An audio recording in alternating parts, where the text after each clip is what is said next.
လူငယ်တွေရဲ့တတိပြသူတို့ရဲ့တတိသွေးဘယ်လောက်တောင်ကောင်းလဲဆိုတော့အခုလောက်ပြစ်ခတ်ရက်ဆက်နေတဲ့ကြားတွေကကျွန်တော်ဆက်သွယ်လာကြတယ်ပြီးတော့သူတို့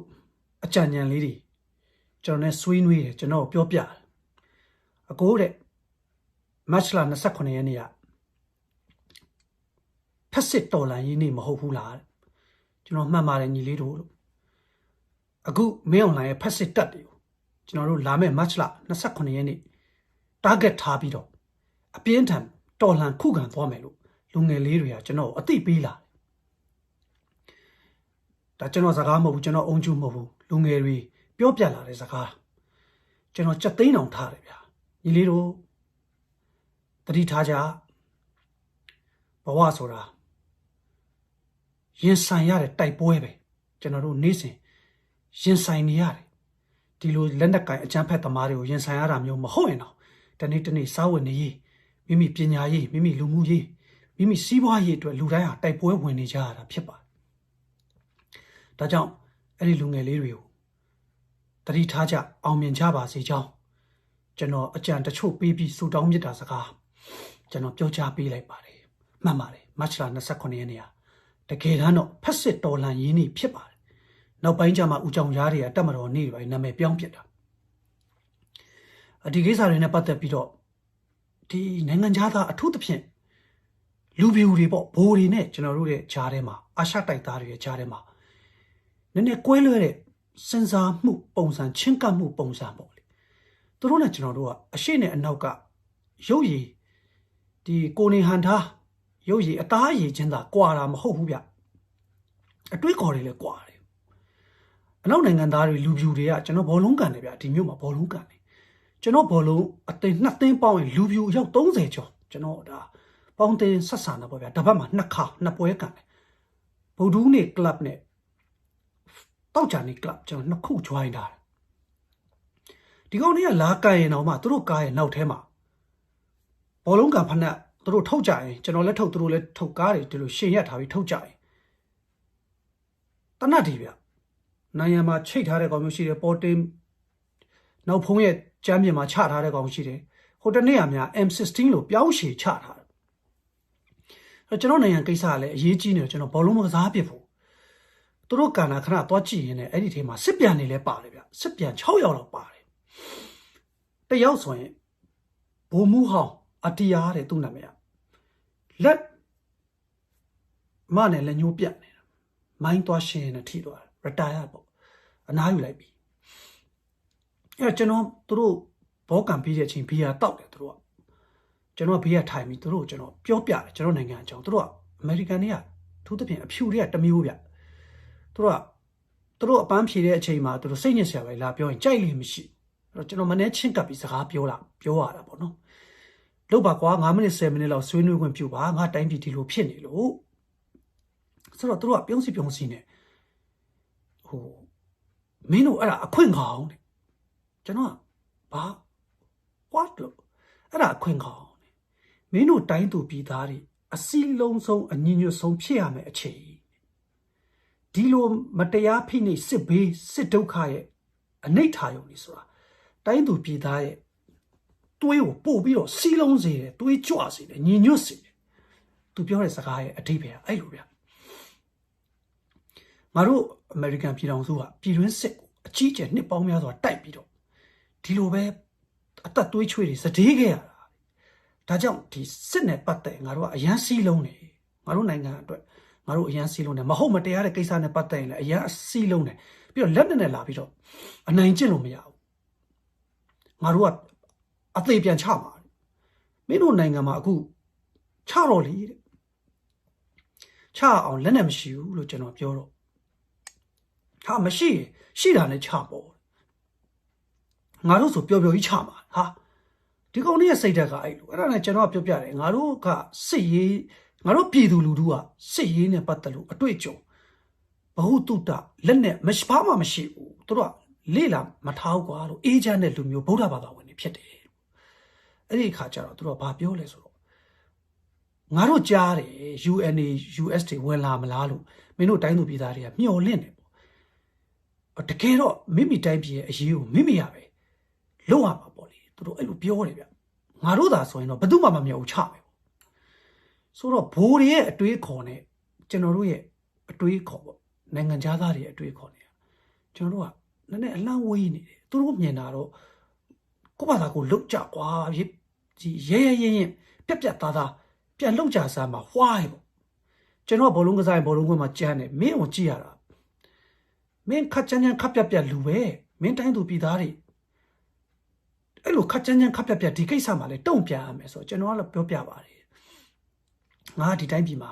အောင်မြင်ခဲ့ဘူးတယ်အနေချင်းပေါ့ကျွန်တော်အဆိုတော်ဆိုတော့မပြောပြဘူးဗျာကျွန်တော်လည်းရှက်လို့အဲ့တော့နောက်ငါပညာတတ်တယ်ပေါ့အဲ့တော့ငါရဲ့အတွေးခေါ်တော့တမျိုးဖြစ်တိကျလွတ်လပ်တယ်ငါတိုင်းသူပြည်သားတွေကနွမ်းပါတယ်အဲ့လိုခပ်ပြက်ခတ်ရဲလုတ်တဲ့လူမျိုးကနည်းနည်းရှားတယ်ဘာသာတရားအဆုံးအမအရာလဲအားလုံးငဲ့ညာတယ်ကွာလို့ကဘာမှာကျွန်တော်ထပ်ရှင်းပြမြန်မာပြည်လေးကအလှတန်းဆုံးတိုင်းပြည်ဖြစ်တယ်မင်းတို့ကိုမင်းတို့အမေရိကန်နေဆိုပြီးအထင်ကြီးမနေနဲ့မင်းတို့ကလှူတဲ့တန်းတယ်ဆိုတော့ဒုတိယမြောက်ပဲကဘာမှာနံပါတ်1အမေရိကလှူတဲ့တန်းတဲ့နေရာမှာကျွန်တော်တို့မြန်မာပြည်ကနံပါတ်1ဒါသူသေသနာပြုတ်ထားတဲ့လူတွေကထုတ်ပြန်ထားတာ research လုပ်တဲ့လူတွေ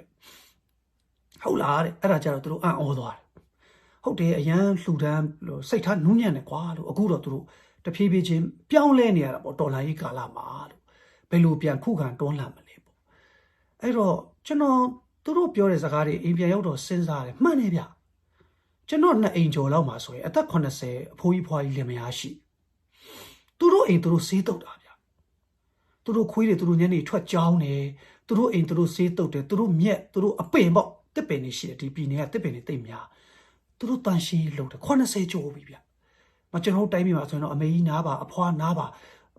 လူငယ်တွေလောက်တာပေါ့နော်တချို့ကိစ္စတော်တော်များများအဲ့ဒီဖိုးဖွားကြီးဆိုသူတို့ကသူတို့နေနေတာဗျဘယ်သူမှအာမကိုလူတွေတော့လိုက်ပြီးတော့နှုတ်ဆက်ပြီးတော့ရွှင်လန်းတက်ကြွနေတာသူတို့လူနေမှုစနစ်ကိုလေ့လာတော့လေအားလုံးသိကြတဲ့အတိုင်း16နှစ်18နှစ်ထဲကသားသမီးကိုဘယ်လိုခေါ်မလဲသူတို့ဝင်ငွေနဲ့သူတို့ဘဝနဲ့သူတို့ရက်တီလွတ်လပ်စွာဟိုကန်ထုတ်ပလိုက်တယ်လို့ပြောလဲရတယ်သားသမီးကလည်းမနေဘူးမိဘကလည်းနေဟဲ့အောင်မင်းအသက်ကြီးနေပြီကိုပါကိုလွတ်လပ်စွာစဉ်းစားဆုံးဖြတ်ခိုင်းကြတာ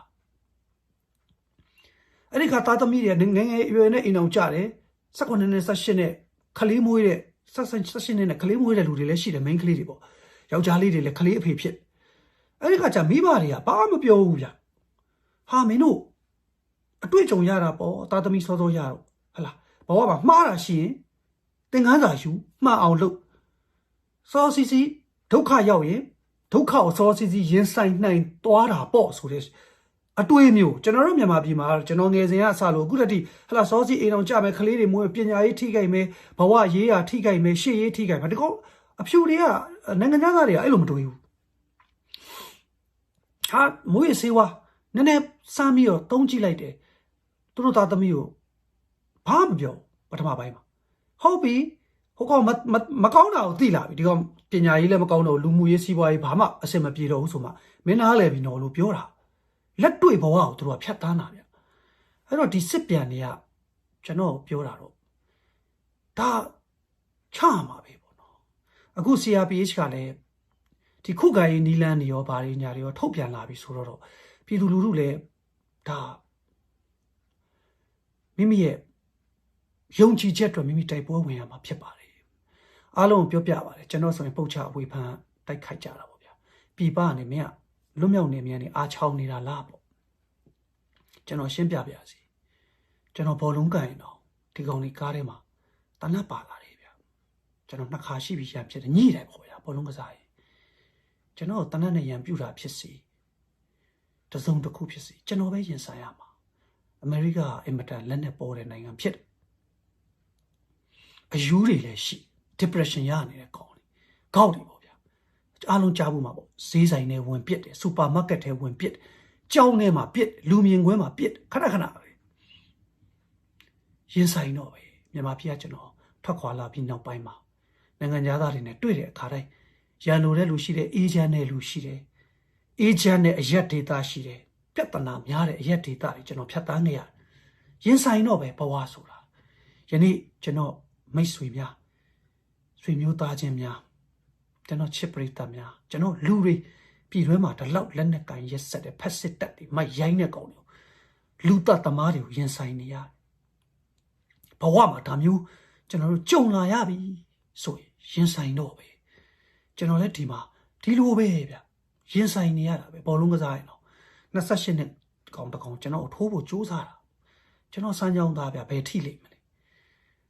လူတွေကလည်းတတိပေးတယ်အဲ့ကောင်ခောက်တော့ကားပေါ်မှာလည်းဒီကောင်လည်းတနာသမားပဲကျွန်တော်လည်းပြောလိုက်တယ်တတိရှင်တော့လှုပ်လာတတိရှင်တော့တနတ်နဲ့ဟလာဒီကောင်ဒါမဲ့ဒီကောင်ကားရက်တဲ့နေရာကိုကျွန်တော်ဘောလုံးခွဲရဆိုရင်ဒီကောင်စက္ကန့်30လောက်ပြည့်ပြီးကားတကားဖွင့်ပြီးတနတ်သွားယူရမှာကျွန်တော်မှစက္ကန့်30ပြင်ဆင်ဖို့အချိန်ရတယ်ကျွန်တော်လည်းခံချမှာပဲဒီကောင်လေးကိုဘောလုံးခွဲမှာဗျာကျွန်တော်တယောက်တည်းပဲအဲ့နှစ်သိန်းလုံးအေရှန်ခေါ်တဲ့အာရှသားကျွန်တော်တယောက်တည်းပဲညှိလာတိုင်းကျွန်တော်ဒီကောင်တွေကိုပြန်ရန်တွေ့မင်းတို့ကငါအာရှသားတယောက်တည်းဆိုပြီးတော့လာတော့မလုပ်နဲ့လို့ငါလည်းမဟုတ်တာဘယ်တော့မှခံမဲ့ကောင်မဟုတ်ဘူးဘောလုံးကဘောရတော့တည်တဲ့အတိုင်းခဏခဏညှိလူဘွားဆိုတာရင်ဆိုင်နေရတာပဲအရေးစွန့်နေရတာပဲစီးသွားဝယ်တယ်ဒီမှာကျွန်တော်အိမ်ထဲမှာပဲတစ်ချိန်လုံးလက်နဲ့တွေများတဲ့နိုင်ငံဆိုပြီးငင်ကုတ်နေလို့မှမရတာစီးသွားဝယ်ရတယ်စားဖို့တောက်ဖို့လုပ်ရတယ်ဘောလုံးထွက်ကစားရတယ်ရပါရန်ကတချို့ကိစ္စလေးတွေအပြင်ထွက်လုပ်ရတယ်ရှိတာပဲဒါကြောင့်ရဲရင်ဆိုင်ကြပါဘဝဆိုတာဒါပေမဲ့ညံတော့အတလွတ်တော်မသေးစေနဲ့ဗျာတွေ့ရတာရင်နေကျိုးပါအတလွတ်ဆိုတာလေအတိတ်ပဲမဲ့တော့တိတ်ဆုံးသွားကြတာမဟုတ်သူရဲကောင်းတွေအဖြစ်ကြဆုံးသွားတာဒါပေမဲ့ဗျာအကာအကွယ်မဲ့နေတဲ့အချိန်မှာမဟာရယာပြစ်ခတ်ကြတာအဲ့တော့အကာအကွယ်ကိုတေချာယူရမယ်ပျောက်ကြားစနစ်ကိုကောင်းကောင်းနားလဲရမယ်ခုခံတွန်းလှန်ရပါမယ်နှုတ်မဆိုရင်သူတို့အနိုင်လားကျွန်တော်တို့အနိုင်လားကျွန်တော်တို့နိုင်ကိုနိုင်ရမယ်ကျွန်တော်ယုံကြည်ထားတာနိုင်လဲနိုင်ပါလိမ့်မယ်ဘယ်တော့မှအရှုံးမပေးတဲ့စိတ်ဓာတ်ကိုအထုသဖြင့်တော့စိတ်ဓာတ်ကိုဘယ်သူမှရိုက်ချိုးလို့မရအောင်ပြစ်နေခတ်နေလို့သဲအိမ်နောက်မှာကွန်ကရစ်တိုင်နေနောက်မှာကျွန်တော်တို့ဝစ်ချင်ဝစ်နေရမယ်ခဏအိမ်ပြန်ပြီးခဏရှောင်ရင်ရှောင်နေရမယ်ဒါပေမဲ့ဒီထဲမှာဘယ်တော့မှအရှုံးမပေးတဲ့စိတ်ဓာတ်အခွင့်အရေးရတိုင်းတော်လှန်မယ်ပြန်ချမယ်ဆိုတဲ့စိတ်ဓာတ်နဲ့ဆိုရင်ကျွန်တော်တို့ဘယ်တော့မှမရှုံးဘူးလို့ကျွန်တော်ပြောချင်ပါတယ်အောင်မြင်ကြပါစေအရေးတော်ပုံအောင်မြင်ကြပါစေ